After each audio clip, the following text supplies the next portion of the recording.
Hi, this is Merlin. Today I'm gonna talk about what I learned today, but instead of talking about what I learned today, I'm gonna practice interview. So I'm just gonna just explain myself a bit. So sorry. So the problem I faced was dynamic import. And and wait, hold on. To explain using um using Obsidian, which is a note-taking tool, but there's an Excalidio feature. So let me elaborate this. Let me use this to elaborate. So the plug to talk about problem, I think I should explain about background of it. So in our so our service is called back office, and the thing is that the feature of this back office is there is no React router of it. So there's no we don't rely on the some kind of router library, but instead of because we trying to copy like HTS is like just like main chart, but on model there's a screen on the model to another screen on the model, so another screen on the model. So in in the one route there could be screen one or screen two, or there could be screen three. So this is a feature of it. So the by the way, so in the screen one component, this directory, there is a screen tx component. Every has screen txs,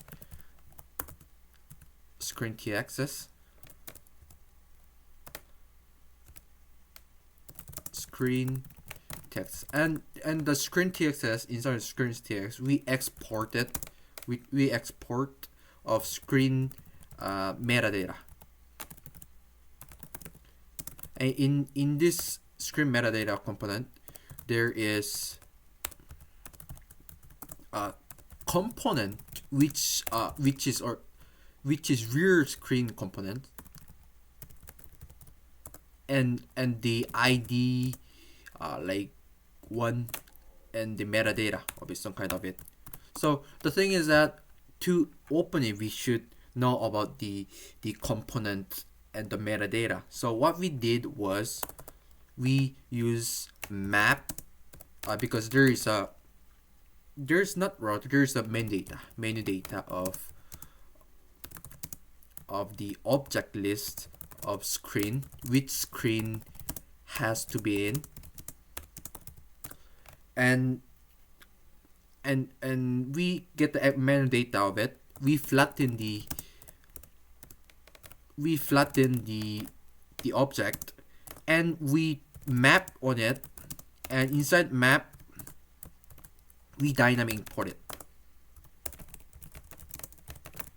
So the meaning of dynamic import is it's promise based, also promise based import, and also it rather than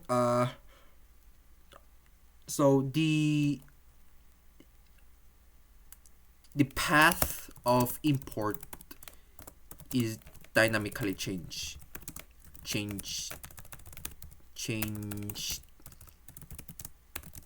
by uh, uh, the change by the code. And problem we faced was the screen was not opening.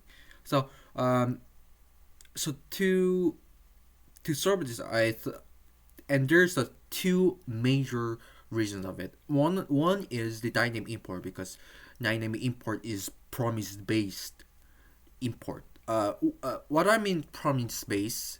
So if you look at the how JavaScript works, so there's a core stack.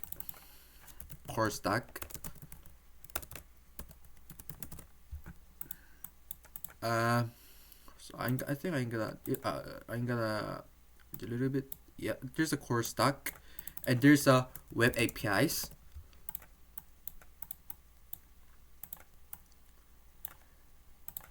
and there's a I think it was micro task queue,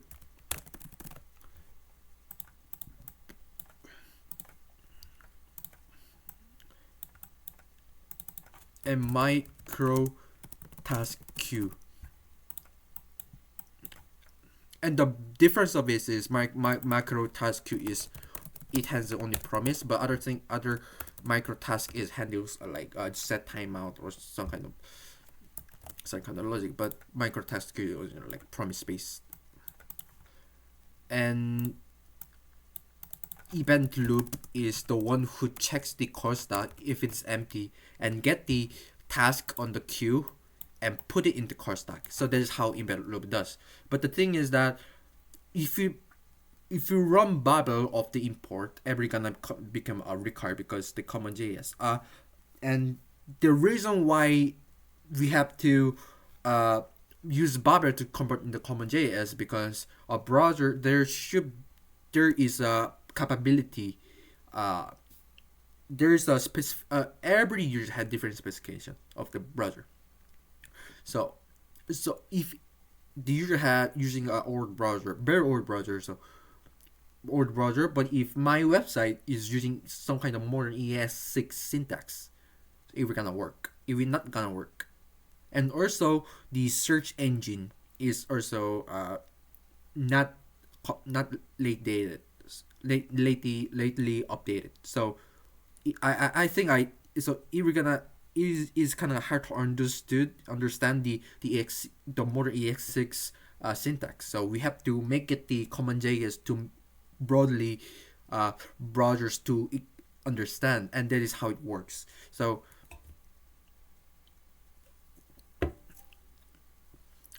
and so and okay, I talk about common JS, and common JS is synchronous, and the meaning of the synchronous is asynchronous if there's A B C D task, but synchronous means that execute the first regardless of how A gonna work, how A time gonna spend on it, how the code spend time on the A, but the asynchronous is check out the shortest one and execute it. Shortest, and getting to longer. So there's the difference of it. And since this is asynchronous, because promise space is asynchronous, if dynamic import, let me see. I use map. So there's we extract metadata, and for example map, we use map of it. On it, and inside map there should be inside map there's a dynamic import like import some string, some val, then res some res that data, so kind of this. So the thing is that we have to map. So there's a inside map. Wait, hold on. Why is that? So here's the car stack map here, but car stack sounds so abstract. Actually, there's no one construct.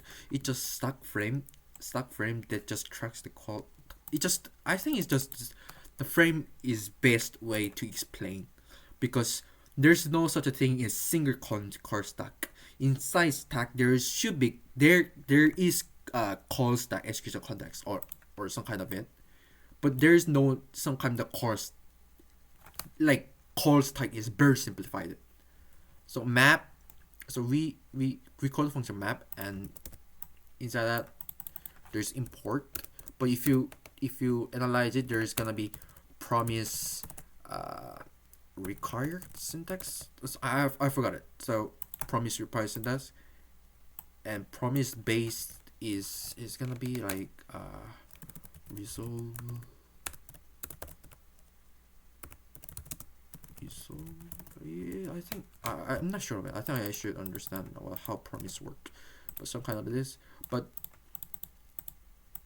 this function gonna go to the this promise gonna go to the web API, and this function, this result require syntax, like example, require blah blah, is gonna go to the micro task queue. And after done, there's gonna be code executed the later of it, and later it see the require and an event loop put it on there, and of course it gonna import the lately. So that is I think that is how the dynamic import work on the and to dynamic, because to like I use dynamic import, right? I use dynamic import and it uses dynamic import and it causes latency, but because I mean like I showed you because of latency because of it is because promise based import, and also if example if there's a lot of chunk on it, but before even chunk 10 chunk like 95 loaded, if user clicks the exact 95 screen of it, you're gonna work because you have to wait chunk data to fetch it. So that is the first it's just a hypothesis, but it's the first one, and second one is the bundler blah blah. Because in the if you look at the bundler process, there's a collection of it. Collection means just like getting all the code, and next is dependency graph. Based on the route you define, you gave the bundler, we're gonna make a dependency graph, and after there's gonna be transformation, because bundler there's a bundler using Babel. I think every bundler using Babel transformation and optimization. So there's the process of it, but since not all the user having a same problem, we're gonna extract this.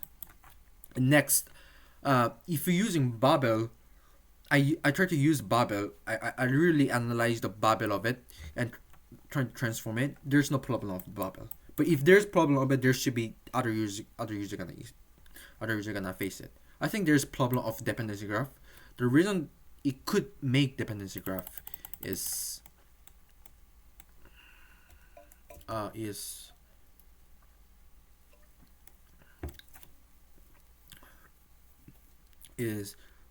the thing about you really have to understand is the bundler is really hard to understand this kind of syntax because there's no code execution on the bundler. So bundler might make dependency graph based on this, but the thing is that it won't know about this, but know about late. Like example, if I put the screen txx on the end, so bundler we just gonna know it, but we're just gonna make a dependency graph of it. And the problem of this thing is that the bundler that make dependency graph on this and on this and it made dependency graph on this, right? But this is like kind of one, but other one is making a dependency graph just analyzing static import on the top of it, and it will not gonna be, it could be not same dependency graph of this import syntax, dynamic import syntax, and dependency graph of importer static dependency is not, it could be not same. So there is a potential issue of it. So I think that is also could be a reason of it. So to solve the issue, rather than using dynamic import, we just make just screen import, screen import, screen import, screen import. So there should, so we made a file that gather imports of the screen or the screen metadata and get it and make this parse in the Java in the string, because what we need to know is just the string metadata, not really component. But also component, but we just make it a string, and the benefit of it, there's no dynamic import. There, if there's a dynamic import, there should be so many chunk of it, because dynamic import is rather than getting it once, it's just gonna getting the component on the lately, based on the promise base, because it put on the micro queue, and if the chunk, every chunk needs to call at least network and one network, and one problem is if there is a network latency, there should be, and the chunk will be lately gonna show, and that could be promise, if there could be performance impact on it. So my approach was to make it a file, just combine the one chunk, and that made unnecessary HTTP requests, and that is just improved. This is how I just improved the web performance. And also, if you look at the application level of it, uh, application of it, if you application of it, this thread, the network we are using, we're fetching API, we're fetching the resources via network, right? And this network is actually network thread, and this is different with the render thread. In the render, in the what we doing render is in the main thread of the render process, but the network thread is in the browser process, and to put the request on it, we need to do inter-process communication, since the process is separated. That is why we have to use IPC to communicate. So if there's IPC on it, that means that there gonna be like process scheduling of it, because the one process and other process is gonna be on show, because this is part of broader process, this is part of render process. There should be a broader scheduling, but if there's a lot of process running it, it's gonna be give bad effect on the performance aspect of it. I mean the application level, not the render level. So this is how I think how it works, and I think this is how I solve this problem.